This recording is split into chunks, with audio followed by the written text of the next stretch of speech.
bronkitis, TBC, ISPA, dan influenza. Lalu ada menjelaskan penyebab, gejala, dan cara pencegahan masing-masing penyakit tersebut. Ketiga, menganalisis dampak penyakit pernapasan terhadap fungsi organ tubuh. Nah, sebelum masuk ke materi, Ibu akan bertanya, adakah yang tahu kenapa seseorang bisa mengalami gangguan pernapasan? Ada yang tahu? Ya. Oke, seseorang bisa mengalami gangguan pada sistem pernapasannya, yaitu dengan mereka terkena gangguan pernapasan karena infeksi, alergi, atau polusi udara, asap rokok, atau penyakit seperti asma yang membuat saluran pernapasan terganggu. Baiklah, kita akan masuk ke materi sistem pernapasan. Ada yang tahu apa itu sistem pernapasan? Ada yang tahu apa itu penyakit sistem pernapasan? Penyakit sistem pernapasan itu mungkin yang mengakibatkan oleh bakteri seperti seperti influenza, mungkin Bu. Betul, tapi lebih tepatnya penyakit atau gangguan sistem pernapasan adalah kondisi ketika organ-organ pernapasan tidak berfungsi dengan baik akibat infeksi, iritasi, alergi, polusi, atau kebiasaan tidak sehat. Gangguan ini dapat menyebabkan seseorang mengalami kesulitan bernapas, batuk, sesak napas, hingga penurunan kualitas respirasi. Nah, lalu kita akan masuk ke jenis-jenis penyakitnya. Pertama ada asma. Penyakit ini adalah penyakit yang kronis yang disebabkan oleh peradangan dan penyempitan saluran udara di bronkus di dalam paru-paru. Kondisi ini membuat penderitanya sulit bernapas dan sering kali ditandai dengan bunyi TWK, susah bernapas saat menghembuskan nafas. Lalu ada penyakit bronkitis, peradangan yang terjadi pada saluran pernapasan utama atau bronkus yang berfungsi membawa udara ke paru-paru. Peradangan ini menyebabkan saluran udara menyempit dan dipenuhi oleh lendir atau dahak yang kental, sehingga penderita sering mengalami batuk sebagai upaya tubuh untuk mengeluarkan lendir. Lalu ada TBC, penyakit menular yang disebabkan oleh infeksi bakteri Mycobacterium tuberculosis. Berbeda dengan asma yang dipicu oleh alergi atau bronkitis yang sering disebabkan virus. TBC menyerang jaringan paru-paru secara mendalam dan dapat menyebabkan organ tubuh lain seperti tulang, kelenjar getah bening, hingga paru. Lalu ada ISPA, peradangan akut yang menyerang satu atau lebih bagian saluran pernapasan, dari hidung, saluran atas hingga paru-paru, saluran bawah. Penyakit ini bersifat menular dan biasanya langsung tidak terdeteksi. Apakah kalian pernah merasakan kayak flu lebih dari 14 hari? Pernah. Nah, itu Pas satu penyebab dari penyakit ISPA. Karena dia berlangsung tidak lebih dari dia tuh lebih dari 14 hari. Jadi kalau misalnya udah lebih dari 14 hari, segeralah cek kesehatan dokter.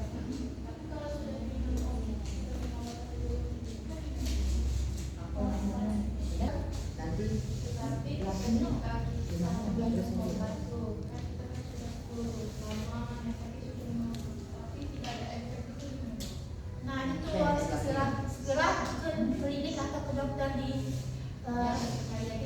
biar itu penyakitnya atau tidak.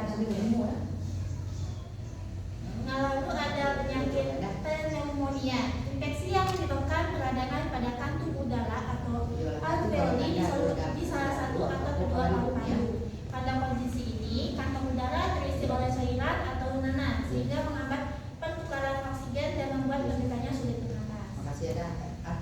Lalu ada influenza, infeksi virus menular yang menyerang sistem pernapasan, termasuk hidung, tenggorokan, dan kadang paru-paru. Berbeda dengan batuk pilek biasa, influenza cenderung muncul secara mendadak dengan gejala yang jauh lebih berat dan dapat menyebabkan komplikasi serius seperti pneumonia jika tidak ditangani dengan cepat. Nah, seperti kayak ISPA tadi, ini kalau misalnya udah lebih dari 14 hari, nah segera ke dokter karena itu bisa ke pneumonia tadi. Lalu ada penyebab-penyebabnya. Pertama ada dari asap rokok.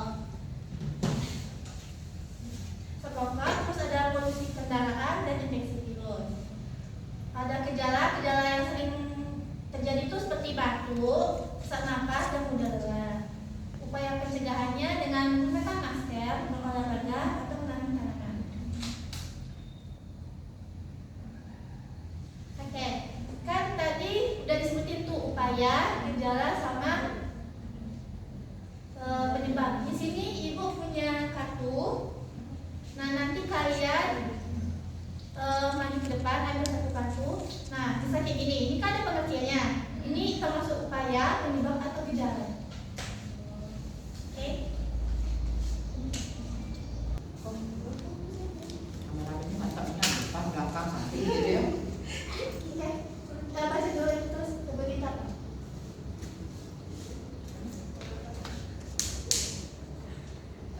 Judulnya berolahraga.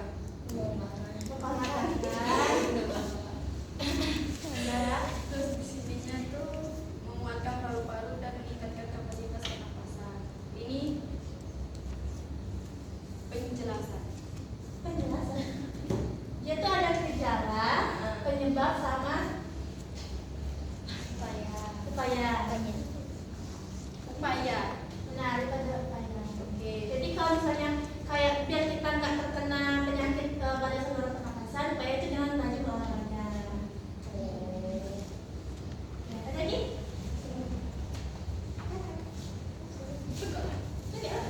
Berdiri penyakit.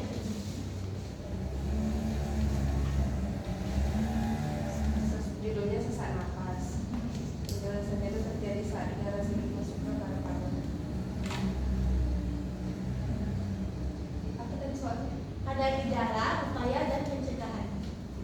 Benar, gejala. Nah, kayak biar kita tahu kita terkena penyakit, misalnya kita apakah kita terserang atau tidak, dengan cara ya bukan sesak napas. Biasanya sesak napas itu dia gejala pas awal-awal kena penyakit ini.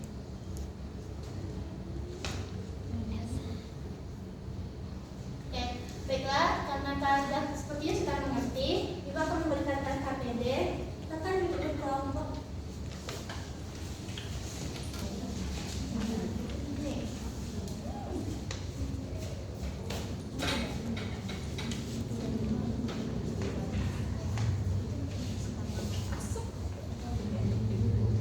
Sebentar KPD Ibu, beres sebentar ya. Iya, Ibu. Ya, Bu.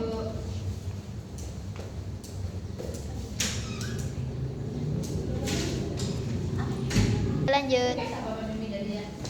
Repa dosen pembimbing pertamanya. Baiklah, ada yang udah satu menyembunyikan pengakuan. Apa lagi dapat ini sudah? Belum aku lagi ini proposal. Nih, Ya, iya. pertama tuh saluran asma. Benar tak, Bu? Nah, Terus yang kedua, terjadinya pertumbuhan tidak terkendali pada sel-sel di dalam paru-paru. Penderita batuk tidak kunjung sembuh dan terjadi pembengkakan kelenjar getah bening di daerah paru-paru. Itu jawabannya kanker. kenapa? Kanker paru-paru. Nah, kan kita tanya. Oke. Yang ketiga, infeksi paru-paru karena bakterium menyebabkan tuberkulosis. Penderita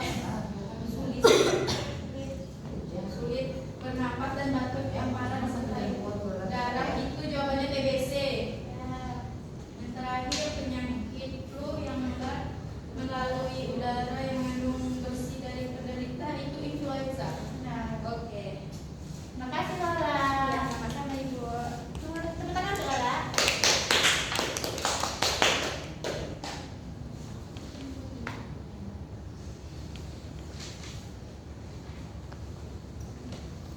Baiklah, itu saja materi tentang sistem pencernaan.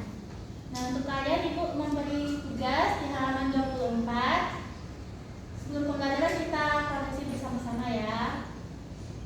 Ibu. Baiklah, ada yang bisa membaca